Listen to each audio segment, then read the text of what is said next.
Hello दोस्तों, कैसे हो। आज की वीडियो में मैं आपको बताने जा रहा हूँ कि अकाउंटिंग के रूल्स क्या होते हैं। अकाउंटिंग के सभी रूल्स को तुम सही से समझना। पूरा वीडियो ध्यान से देखना। अगर वीडियो अच्छा लगे तो लाइक एंड सब्सक्राइब कर देना। ठीक है, थैंक यू।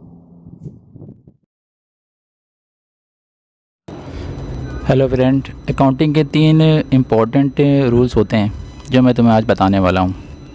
अगर तुमने ये तीनों रूल्स समझ लिए तो तुम्हें टैली में काम करने में कभी भी कोई प्रॉब्लम आने वाली नहीं है। ठीक है, तीनों रूल बहुत ही इंपॉर्टेंट्स हैं। पहला कहलाता है आपका पर्सनल अकाउंट, दूसरा रियल अकाउंट कहलाता है, और तीसरा अकाउंट जो कहलाता है इसे हम लोग नॉमिनल अकाउंट कहते हैं। ठीक है, ये तीनों रूल्स बहुत इंपॉर्टेंट होते हैं। ये तुम्हारी अकाउंटिंग का बेस होते हैं। इनके बिना तुम कोई काम आगे कर नहीं पाओगे, इसलिए इन्हें अच्छे से समझ लेना और याद कर लेना। ठीक है, ये सभी रूल मैं तुम्हें एक एक करके बताने वाला हूँ और वीडियो को पूरा ध्यान से देखना। अगर तुम आधा देखोगे तो तुम्हें शायद समझ में ना आए, इसलिए पूरा वीडियो देखना तो तुम अच्छे ढंग से समझ पाओगे। ठीक है, तो अब मैं तुम्हें बताता हूँ कि पर्सनल अकाउंट किसे कहते हैं। ठीक है, पर्सनल अकाउंट किसे कहते हैं। Any account which start with the name of person और their organisation called personal account. इसका मतलब होता है कि कोई भी अकाउंट किसी भी व्यक्ति के नाम से स्टार्ट होता है या उसकी संस्था के नाम से स्टार्ट होता है तो उसे पर्सनल अकाउंट कहते हैं। हाँ, पर्सनल अकाउंट के भी 2 नियम होते हैं। यानी पहले तो हमें पता चला कि पर्सनल अकाउंट, फिर इसके अंदर भी 2 नियम होते हैं, 2 रूल्स होते हैं। 2 रूल्स कौन से होते हैं मैं तुम्हें अब आगे बताता हूँ। ठीक है, और ये 2 रूल बड़े इंपॉर्टेंट हैं, इन्हें भी तुम ध्यान से सुनना, समझना और याद कर लेना। तो ठीक है, आगे देखते हैं। तो पर्सनल अकाउंट का पहला जो नियम होता है वो कहलाता है who is receiving will be debit, और दूसरा नियम कहलाता है who is giving will be credit. मतलब यह हुआ पहले नियम का कि जो व्यक्ति रिसीव करेगा मतलब लेगा, हाँ, यानी जो व्यक्ति प्राप्त कर रहा है उस व्यक्ति को डेबिट कहा जाता है। अकाउंटिंग में 2 वर्ड यूज़ किए जाते हैं, एक डेबिट एक क्रेडिट। तो लेन देन करने वालों को 2 पक्ष में बांटना होता है।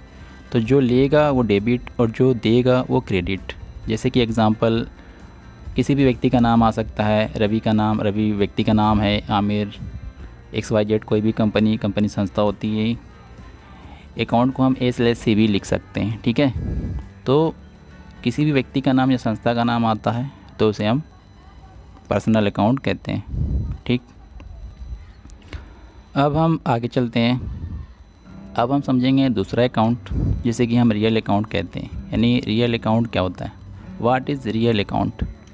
तो रियल अकाउंट क्या होता है, real account is use for all types of goods which we can purchase और सेल इन बिजनेस। इसका मतलब होता है कि रियल अकाउंट को हम यूज़ कर सकते हैं सभी प्रकार के सामानों के लिए, वस्तुओं के लिए जिन्हें हम बिजनेस कर सकते हैं, यानी ख़रीद सकते हैं, बेच सकते हैं। ठीक है, रियल अकाउंट के भी 2 इम्पॉर्टेंट रूल्स होते हैं। जैसे पर्सनल अकाउंट के 2 इम्पॉर्टेंट रूल थे, रियल अकाउंट के भी 2 रूल्स होते हैं। तो वो रूल क्या होते हैं उन्हें भी तुम ध्यान से देखो और समझो।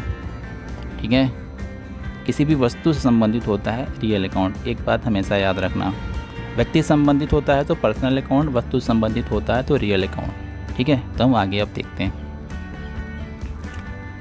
तो अब रियल अकाउंट का क्या रूल होता है वो हम यहाँ पे समझेंगे। ठीक है, रियल अकाउंट के भी दोनों रूल तुम्हें बताता हूँ। रियल अकाउंट का जो पहला रूल कहलाता है वो कहलाता है what is coming will be debit, and दूसरा what is going will be credit. यानी क्या आ रहा है, अगर कोई वस्तु तुम्हारे पास आ रही है, कहीं से तुम सामान को प्राप्त कर रहे हो तो तुम उस सामान को डेबिट बोलोगे, और अगर कोई सामान तुम दे रहे हो, तुम्हारे पास से वो सामान जा रहा है, ठीक है, तो वो क्रेडिट कहलाता है। मेरे पास एक पेन थी, मैंने किसी को दे दिया तो वो पेन क्रेडिट हो गई। पेन मैंने किसी से ले ली तो वो डेबिट हो गई। जैसे कोई भी वस्तु हो सकती है, कंप्यूटर अकाउंट हो गया, मोबाइल का नाम हो गया, चेयर हो गई, कुर्सी हो गई, ये सारे रियल अकाउंट कहलाते हैं। कैश को भी, कैश वर्ड आता है नगद धन, उसे भी, क्योंकि पैसा होता है जेब में, हम उसे हाथों से छू सकते हैं, कैश भी रियल अकाउंट कहलाता है। ठीक है, तो कैश को भी कभी कंफ्यूज नहीं होना, कैश वर्ड आया तो उसे रियल अकाउंट में मान के चलना, ठीक है। अब हम तीसरे अकाउंट पर चलते हैं। तीसरा अकाउंट कौन सा होता है? तीसरा अकाउंट दोस्तों नॉमिनल अकाउंट कहलाता है, जैसे कि मैंने तुम्हें बताया। और नॉमिनल अकाउंट क्या होता है वो मैं तुम्हें बताता हूँ। If any account is not real and nor personal then it will be nominal account. यानी कोई अकाउंट ना तो रियल में आता है ना पर्सनल में, हाँ, ना वस्तु का नाम है ना व्यक्ति का नाम है, तो वो नॉमिनल कहलाएगा। और नॉमिनल अकाउंट के भी दो इम्पोर्टेंट नियम रूल होते हैं, ठीक है। यानी पर्सनल के 2 नियम, रियल के 2 नियम और नॉमिनल अकाउंट के भी 2 नियम होते हैं। वो नियम जिसमें वस्तु का नाम ना हो, व्यक्ति का नाम ना हो, तो वो नॉमिनल अकाउंट होगा। इस बात को तुम ध्यान रखना, ठीक है। तो नॉमिनल अकाउंट के बारे में क्या होगा उसको हम आगे देखते हैं, ठीक है। इसके भी 2 नियम होते हैं, वो हम देखते हैं। तो रूल्स ऑफ नॉमिनल अकाउंट हम पढ़ते हैं, समझते हैं नॉमिनल अकाउंट के नियम।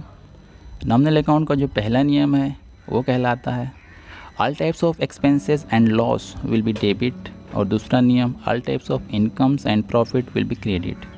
मतलब पहले नियम का मतलब सभी प्रकार के खर्चे और नुकसान डेबिट कहलाते हैं। नॉमिनल अकाउंट में ये देखा जाता है कि हमें खर्चा हुआ या नुकसान हुआ, प्रॉफिट हुआ या मिल रहा है कुछ। तो अगर हमें खर्चा हो रहा है, नुकसान हो रहा है तो हम डेबिट बोलते हैं, और अगर हमें इनकम हो रही है या हमें फ़ायदा हो रहा है तो हम क्रेडिट बोलते हैं, ठीक है।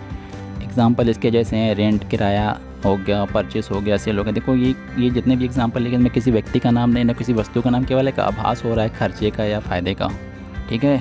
ये एक तरह के एग्जिस्टेड अकाउंट इल्यूजन अकाउंट होते हैं जिनका केवल नाम मात्र होता है, कोई वस्तु से संबंधित नहीं होता है। इनसे हमें बिजनेस की कंडीशन पता चलती है, ठीक है। तो नॉमिनल अकाउंट के बारे में तुम्हें पता चला, तुम्हें पता चल गया। तो अब तुम्हें बार बार ये वर्ड आ रहा है कि डेबिट क्या होता है और क्रेडिट क्या होता है। तो भाई डेबिट और क्रेडिट ये 2 वर्ड हैं। जैसे कोई फिल्म देखते हैं तो एक हीरो होता है, एक विलन होता है। एक को अच्छे को हीरो बोलते हो, एक को विलेन बोलते हो, हाँ। ऐसे अकाउंटिंग में लेन देन करने वालों को 2 भागों में बांटा जाता है, उन्हीं को डेबिट या क्रेडिट कहते हैं, ठीक है।